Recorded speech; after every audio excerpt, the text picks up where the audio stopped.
Hi, welcome to the Texas Master Gardeners. I'm going to teach y'all how to do the seed library exchange. So I took this idea from the Lake Jackson Library. They created their own seed packets that they could where they categorize it in herbs, vegetables, and flowers.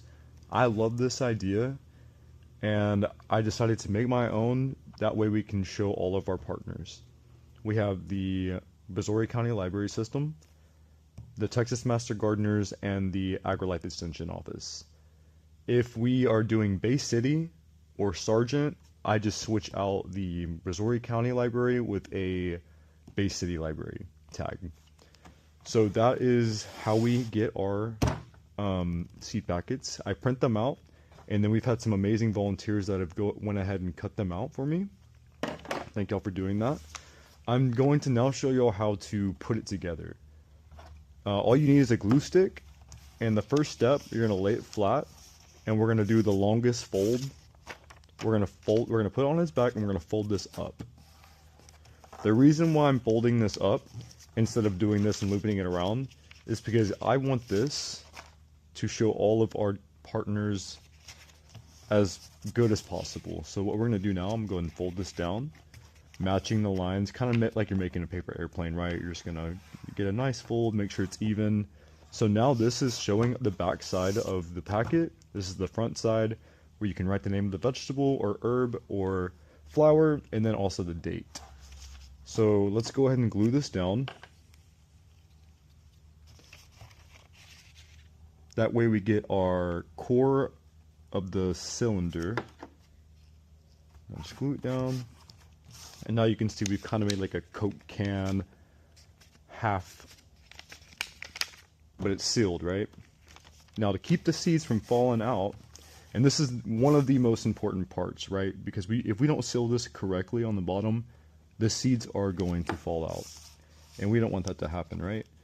So we're going to fold this up just above or just below the AgriLife logo. That way we don't cover it, but we're also making sure we seal all the corners, because especially with those small seeds, they're just going to fall right out, right? So now the seed packet is ready to go. We set it to the side and dry, and we just keep on pushing, right? Until the day of packing, right? So the idea is it's packing day, this is ready to go. I put my seeds inside. We fill about 2 inches. So right at the AgriLife Extension logo, and that's about how many seeds you need depending on the size of the seed. And the last step is gluing this. So I'm going to go ahead and glue this and fold it down to where it's right above that, and we're ready to go. It is done. So there are 3 main categories that I focus on, being flowers, vegetables, and herbs. And there's been several different ways to get seeds here, right? Especially bulk seeds. Kimberly has teamed up with Tractor Supply, and they've donated expired seeds. Robert Butler has also teamed up with, I believe, Tractor Supply and Bay City, and that's how we get so many good donated seeds. What I do then is I go through them and I kind of package them and seal them to the side, and then on packing days, this is what we use. So this is all the bulk seeds that we get donated to us. So thank y'all so much for doing that. That's one way of getting seeds, right? The other way of getting seeds is ordering seeds. So here's some good flower seeds. I have a marigold mix. We have some zinnias, some nasturtiums. I also order sunflower mixes where they have a variety of different sunflower seeds inside. And I really like that idea, so I'm trying to find different ways of either getting our own sunflower seed heads, and collecting it, or buy in bulk. So while I was at Tractor Supply, I was like, hey, I'm sure some of these seeds have to grow, so I decided that we're going to try to get bulk sunflower seeds, at least for our sunflower mixes. So this is another way of getting seeds right here, is that we have to buy seeds.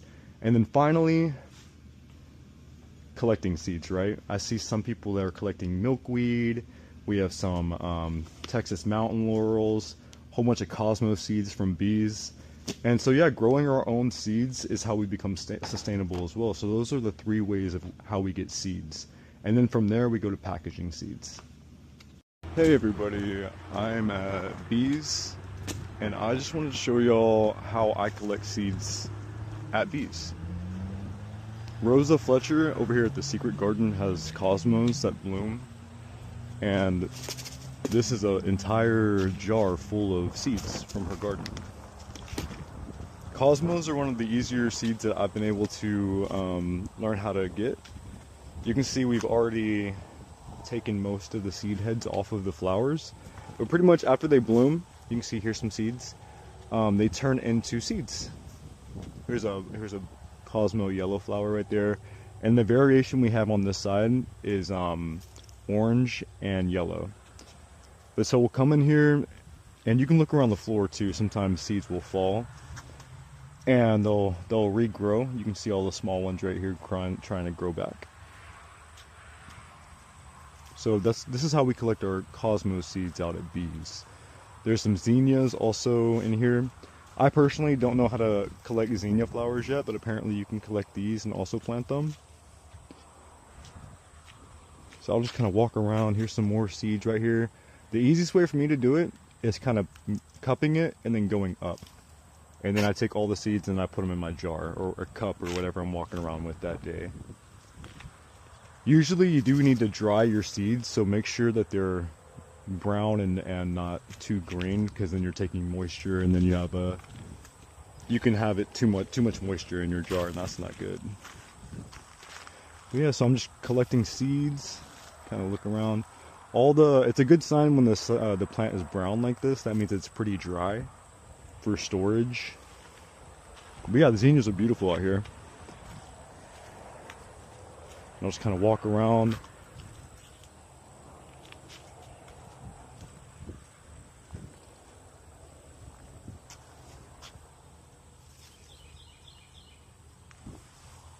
Yeah, so that is the Cosmos. There are several locations around Bees where Cosmos are growing.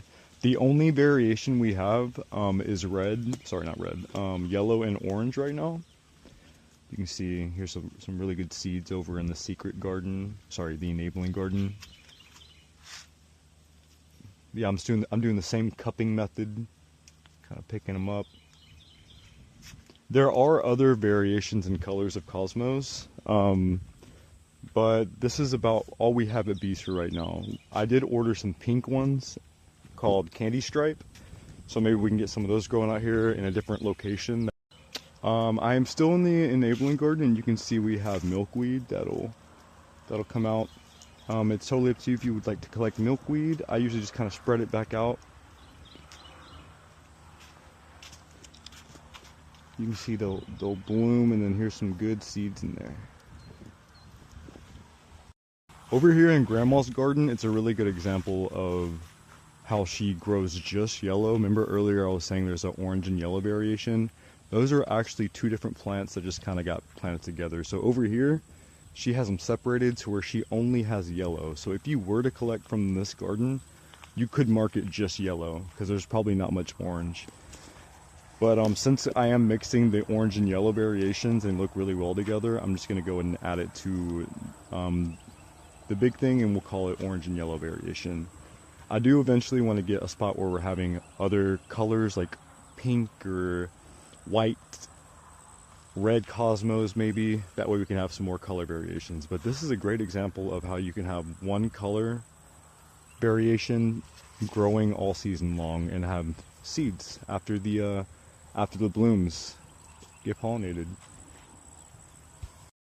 I want to demonstrate how to actually drop off seeds to the library for the new people that don't really know the system yet. It is a new system, and I would love to help. So every library has a different level of relationship and level of need. So some libraries are probably stocked throughout the year, and some libraries have such a high level of traffic that they need more help than others. So it's just important to keep a good relationship with our local librarians and say, hey, do y'all need any seeds? If so, what do y'all need of? Do y'all need any packets? Do y'all need any bulk seeds? Are y'all doing y'all's own packing parties? Stuff like that. So let's say the Brazoria library says, hey, I need some vegetables, I need some herbs and flowers, I need everything, anything you got. So this is the example I have. I come to it with my box full of seeds and I just start filling them. I usually put like 10 to 20 in each drawer. If you want to fill it all the way, it's up to you. The way it's set up is there are 5 drawers of vegetables, 5 of herbs, flowers, and then also extra drawers for miscellaneous or pollinators. There is also growing information sheets, so if that's something you need, reach out to me, Kimberly, or Piper. I think Bees also has some copies. What we do on top of it, since it is a educational station, we want to make sure we have these. So we have the growing information sheets for Brazoria County, spring and fall on either side. And then we should also have what variety does good in our area, as well with a pamphlet to be a Brazoria County Master Gardener. But yeah, that's it.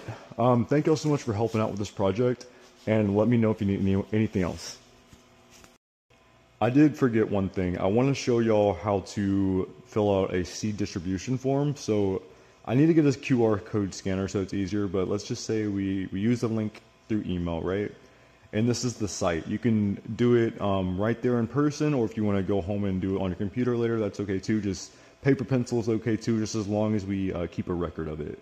This helps show the need in our area and how much we've contributed to trading seeds through this program. So the first thing you're going to need is your email. I log in as me. I say the date I was assigned to the library. It doesn't necessarily have to be the date you're doing it. And it's going to go to the database. Kimberly keeps a track of it, and it just keeps on adding the numbers throughout the year. So you can choose which library you're at. And then for me, since I'm at Harvest for the Hungry, I'm actually down here. I'm at the school or community garden. So I would click that. So then I say how many seed packets I dropped off. Let's say I did 70. I dropped off 20 flower seeds.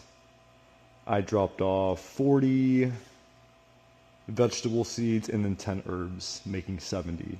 I didn't bring any miscellaneous today, which would be like mountain laurels or oak tree seeds, anything extra that wouldn't go under herbs or flowers or vegetables. And then you can also send yourself a copy. That way you can kind of see what's going on and see what Kimberly sees on the other side. And then you can also leave a comment for the project leads. But yeah, that's how you fill it out. And thank you so much for helping.